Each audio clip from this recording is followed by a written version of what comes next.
Hi everyone, welcome back to our channel Kundur sisters. నేను మీ Sandhya Reddy.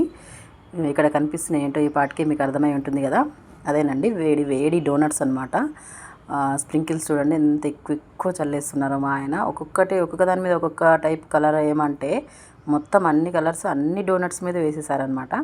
So నాకు ఆ రోజు బల్క్ ఆర్డర్ వచ్చింది, ఒక 40 డోనట్స్ అనమాట. అవి ఈ డోనట్స్ ఫుల్ మెజర్మెంట్స్తో కావాలంటే నేను ఆల్రెడీ ఒక వీడియో చేసి పెట్టానండి. దాంట్లో అన్ని మెజర్మెంట్స్తో సహా ఉంటుంది. ఆ వీడియో కూడా నేను డిస్క్రిప్షన్లో యాడ్ చేస్తాను. ఇంకా నాన్ లోకల్ వాళ్ళు, లోకల్ వాళ్ళు ఎవరైనా ఆర్డర్ చేసుకోవచ్చు, నేను పంపిస్తాను. లోకల్ వాళ్ళైతే వచ్చి తీసుకెళ్లాల్సిందే. నేను ఫోన్ నెంబర్ కూడా యాడ్ చేస్తానండి. వీడియోలోకి వెళ్దామా? ఇంకా ఇక్కడ నేను పిండిలో అన్ని ఇంగ్రీడియంట్స్ అన్నీ కలుపుకున్న తర్వాత చేయితో కలపకుండా స్టాండ్ మిక్సర్లో వేసుకున్నాను అనమాట. స్టాండ్ మిక్సర్లో వేసుకుంటే కొంచెం మంచిగా అంత మంచి సాఫ్ట్గా అయిపోతుంది కదా అని చెప్పి. సో తర్వాత ఒక 1 అవర్ పక్కన పెట్టేసాను అనమాట. 1 అవర్ అంటే మనం కరెక్ట్ ఎగ్జాక్ట్ 1 అవర్ అని కాదు, అది ఎంతవరకు పొంగుతుందో, ఎంతసేపటి పొంగుతుందో అంతవరకు పెట్టుకోవాలన్నమాట. సరే, తర్వాత ఇట్లా ఒక్కొక్క డోనట్ నేను 35 గ్రామ్స్ వచ్చేలాగా పిండి ముద్దల్ని సపరేట్ చేసి పెట్టుకున్నాను అనమాట. ఆ ముద్దల్ని ఇట్లా మళ్ళీ డోనట్ షేప్లో చిన్న కొంచెం ఇట్లా ఒత్తుకొని మధ్యలో మన నోజిల్ తోటి హోల్ పెట్టుకొని అన్ని పక్కన పెట్టేసుకున్నాను అనమాట. పక్కన పెట్టుకున్న తర్వాత కూడా వెంటనే నూనెలో వేయడానికి అవ్వదు. సో అవి కూడా మళ్ళీ పక్కన పెట్టుకోవాలి, చేసుకున్న డోనట్స్ని కూడా. ఎందుకంటే పొంగుతాయి అనమాట. మళ్ళీ దాని మీద ఒక మంచి నీట్గా ఉన్న క్లాత్ని కప్పుకొని పక్కన పెట్టేసుకోవాలన్నమాట. తర్వాత ఫ్లేవర్లెస్ ఆయిల్ తీసుకోవాలన్నమాట. రిఫైండ్ సన్ఫ్లవర్ ఆయిల్ తీసుకోవాలి. దాన్ని బాగా వేడి చేసిన తర్వాత దాన్ని మొత్తం మళ్ళీ సిమ్లో పెట్టేసేయాలి. స్టవ్ అంటే మీడియం కంటే ఇంకా తక్కువ మంట మీద పెట్టుకోవాలన్నమాట. ఫ్లేమ్ ఎక్కువ హీట్ ఉంటే తొందరగా మాడిపోతాయి, లోపల కుక్ అవ్వవు అనమాట.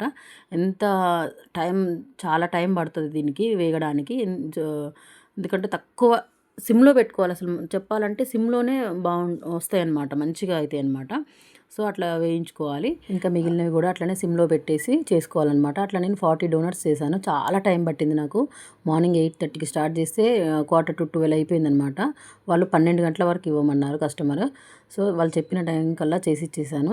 అప్పుడే నూనెలోంచి తీసిన డోనట్స్ కదా, ఫుల్ కాలుతున్నాయి అనమాట. మళ్ళీ దానికి తోడు డార్క్ కాంపౌండ్ కూడా అప్పుడే మెల్ట్ చేశాను కాబట్టి అది కూడా ఫుల్ హీట్లో ఉంది, కాలుతుందనమాట. అయినా సరే వేడితో అట్లనే చేసి నేను డిప్ చేసి ఇస్తుంటే మా సారు ఎక్కువ స్ప్రింకిల్స్ చల్లేస్తున్నారు చూడండి. ఏదేమైనా ఇట్లా ఇంట్లో హోమ్ మేడ్గా చేసిన డోనట్స్ని కానీ కేక్స్ని కానీ ఏదైనా సరే హోమ్ మేడ్ది ప్రిఫర్ చేయండి మీ పిల్లలకి. నేను ఒక బల్క్ ఆర్డర్ వచ్చిందనమాట నాకు, ఒక 40 డోనట్స్. అయితే అవి ఒక్కొక్క డోనట్ నేను ఎన్ని గ్రాములు చేశానో చూసుకుందాము ఒకసారి. ఇది దగ్గర ఒక డోనట్ వచ్చి 43 గ్రామ్స్ ఉంది. సో అయితే నేను బయట కూడా తెప్పించాను అనమాట డోనట్. ఇది ఎంత ఉందో చూద్దాం. ఓకే, ఇట్లా ప్యాక్ చేసి ఇది వేడి చేసి ఇచ్చారనమాట మనం తీసుకున్నప్పుడు. ఇట్లా వేడి చేసి ఇచ్చారు. Oh my god. ఇది 61 గ్రామ్స్ ఉంది. అంటే ఇదేం స్టిఫ్గా ఉంది, ఇదేమి ఇట్లా లూజ్ ఉంది అనమాట.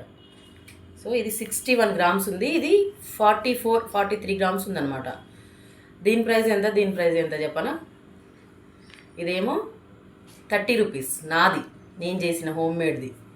ఇదేమో 60 రూపీస్ అనమాట. ఇప్పుడు దీన్ని నేను టేస్ట్ చేసి చెప్తా. ఓకే, ఇట్లా వస్తుంది.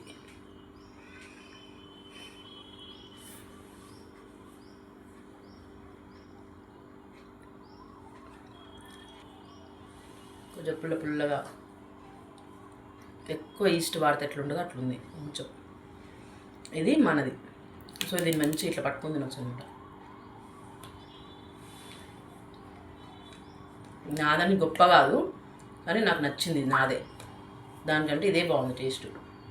ఇంత తక్కువ కాస్ట్కి మీకు డోనట్ అనేది దొరుకుతుందంటే చాలా చీపే కదా, చాలా మంచి రేటే కదా. అంటే అప్పుడే చేసిన డోనట్స్, ఫ్రెష్ ఆయిల్, ఇంట్లో హోమ్ మేడ్, కెమికల్స్ అట్లాంటి ప్రిజర్వేటివ్స్ లేకుండా చేసిన డోనట్స్ కదా, బాగున్నాయి అన్నమాట. కానీ కొనుక్కోవడానికి ఇష్టపడండి. చూడండి ఎంత మెత్తగా దూదిలాగా ఉన్నాయో. సో ఇంత మంచి హెల్దీ అఫోర్డబుల్ డోనట్స్, ప్రైస్ చాలా తక్కువ. సో మీకోసం నేను చేసి ఉంచుతాను. ఎవరికైనా కావాలంటే నేను స్క్రీన్ మీద నెంబర్ ఇస్తాను, నాకు వాట్సాప్ చేయండి, నేను చేసి ఇస్తాను అనమాట మీకోసం. డోనట్స్ని ఇంత తక్కువ రేట్కి వచ్చే డోనట్స్ని ఆర్డర్ చేసుకోండి, మీ పిల్లలు చాలా ఇష్టంగా తింటారనమాట. సో ఉంటానండి, బాయ్.